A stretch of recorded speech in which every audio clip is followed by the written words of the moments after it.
What is it that the Trump team and you think China will suddenly get access to that they can't already get access to? The threat to Taiwan is very clear. In fact, the language towards Taiwan becomes more bellicose with every year that goes by. So how does this deal make that even because more the US threatening? Navy and the US Air Force cannot operate in that part of the world, can't operate in the Middle East, couldn't operate in India, couldn't operate in a vast part of the world without the use of Diego Garcia. It's as simple as that.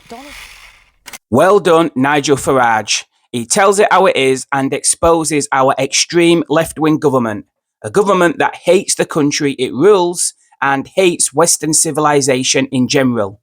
The fact that we have David Lammy as Foreign Secretary is a national disgrace.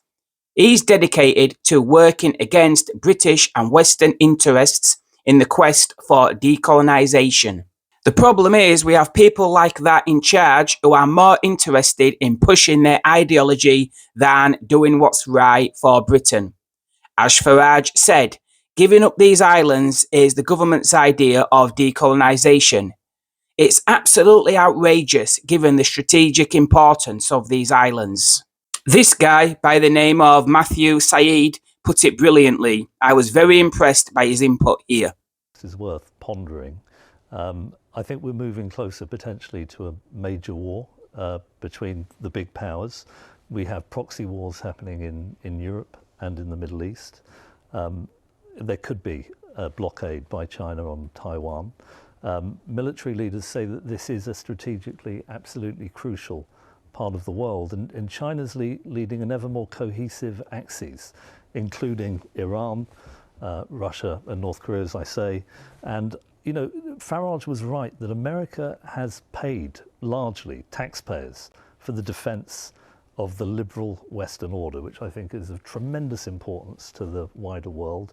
Europe has been free riding on that defense spending, and I think we have to be realistic that in that context, with our denuded defense capacity, it is absolutely crucial we stand with America. I say that in a sense reluctantly. I'm not a huge fan of Donald Trump. But I think when you see the stakes that are confronting us and the fact that we really have let our military capability atrophy over the last 20, 30 years, that alliance is more important than ever before. It's clearly an act of self-harm giving up these islands. If America says it's an important base, that's reason enough to keep it. And this is what an Indigenous woman from the islands had to say about it all. No. You wouldn't welcome that? You want the deal to go ahead? No, I don't want the deal to go ahead. I don't think it's right for Mauritius to get sovereignty over the Chagos Islands without us getting a say in it. Mr. Farage says the Trump administration, as far as he is concerned, are not very pleased with it. You think that could be useful for you? I would like to think so, yes. I would like to hope so. I would like to think that somehow he could, put a piece of wood in the works and stop the deal. That's what we want, essentially. We understand how important the base is. We're not, we're not stupid. We understand that the base is needed. It is important to have it to keep, the rest of the world safe. We're okay with that. We don't mind that. I feel for her not being able to go live on her home island. But she doesn't want the UK to give it over to Mauritius. That is proof decolonisation is just the enemy within attacking our own society. They are handing it over without even consulting the indigenous people. Even she admits she understands the base is needed. In an ever more dangerous world, we have got a self-loathing socialist government. Thankfully, Nigel Farage is talking sense. It's totally unnecessary, but and there is no basis in international law that we have to do this that stands up. But the worry is that it's a 99-year lease.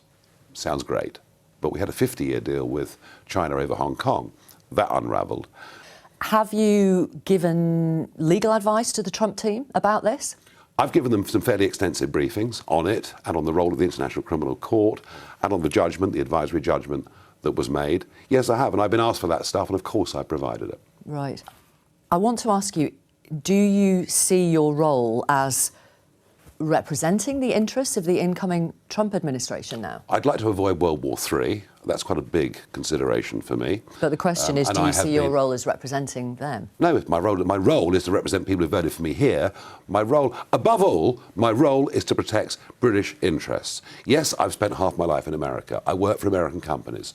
You know, I've lived many, many months, if not years of my life in America. All that is true. But no, my first responsibility and the commitment of my heart is, of course, to our country. And I know without a good military relationship with America, we are in very big trouble. What do you want Donald Trump to do then when he actually gets in the White House? Well, my worry is that Jonathan Powell is now travelling all around the world, seemingly trying to get this treaty signed before Trump's inauguration. That, I think, is the tactic of the British government. And what would Donald Trump do you think, if that happens? Well, if they sign a treaty, and we did get David Lammy to promise that it wouldn't just be using royal prerogative, that it would come before Parliament for a vote, but hey, Labour have a massive majority. If it's done and dusted, it's very difficult for it to be undone. And I think it would be a terrible mistake. I think it would damage very badly our relationship, not just with Donald Trump, but with America as a whole, and make getting any deal on tariffs that much harder. Are you genuinely suggesting that if we don't follow through with this, then Donald Trump might not impose tariffs on British goods being sold into the United States? He's a trader. He's a trader. He's a dealer. But have you had those actual conversations about the two in the same sentence? I'm telling you what I think the mood of the incoming administration is. OK. One becomes harder if we do the other. What is it that the Trump team and you think China will suddenly get access to that they can't already get access to? Well, you're right. I mean, they've already brought up most of the mineral rights in Africa. They've set up most of the ports. The threat to Taiwan is very clear. In fact, the language towards Taiwan becomes more bellicose with every year that goes by. And so how does this deal make that even because more the US threatening? Navy and the US Air Force cannot operate in that part of the world, can't operate in the Middle East, couldn't operate in India, couldn't operate in a vast part of the world without the use of Diego Garcia. It's as simple as that. Donald Trump has said of President Xi of China, he's a really good friend. So surely Donald Trump can influence President Xi. Look, Trump negotiates with people. One minute he's very nice to them, the next minute he's not so nice to them. So he can have influence over President Xi, surely? Not over Xi's naval expansion. No, it's perfectly clear the direction that the Chinese Navy is heading in. Right. When Donald Trump was president the first time around, China established its first overseas military base in Djibouti. Chinese military aircraft tested Taiwanese air defences. Chinese ships made aggressive manoeuvres in the disputed South China Sea.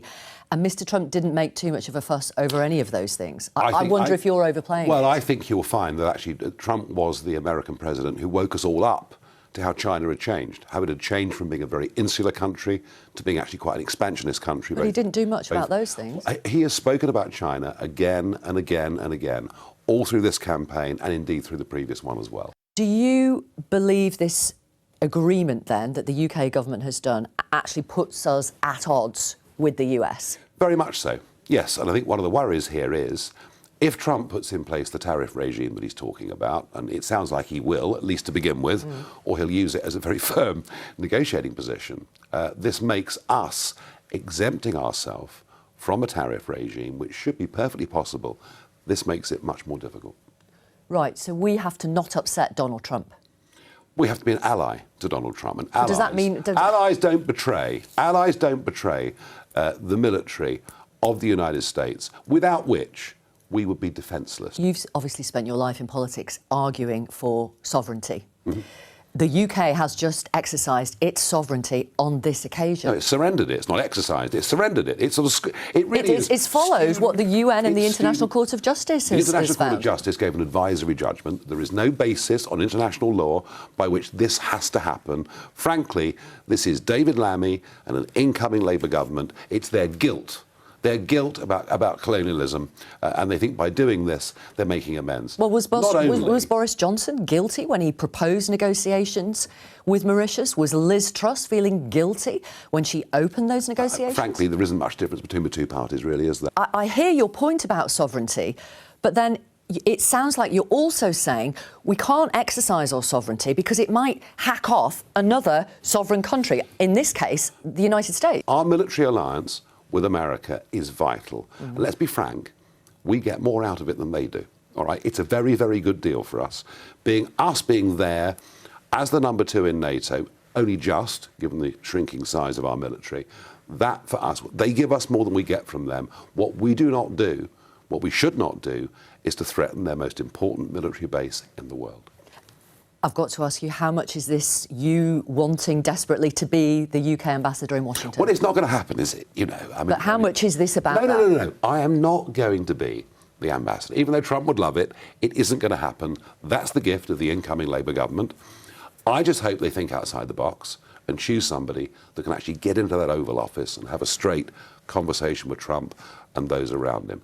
What I want to do, and I have actually, been in touch with the Labour government, and I've said, totally sincerely, that if I can be useful, given not just that Trump's a friend, but half the incoming cabinet are friends that I've known for many, many years, if I can be a bridge in any way at all to do things that act in my national interest, even though I don't support anything the Labour government stand for, I would do that.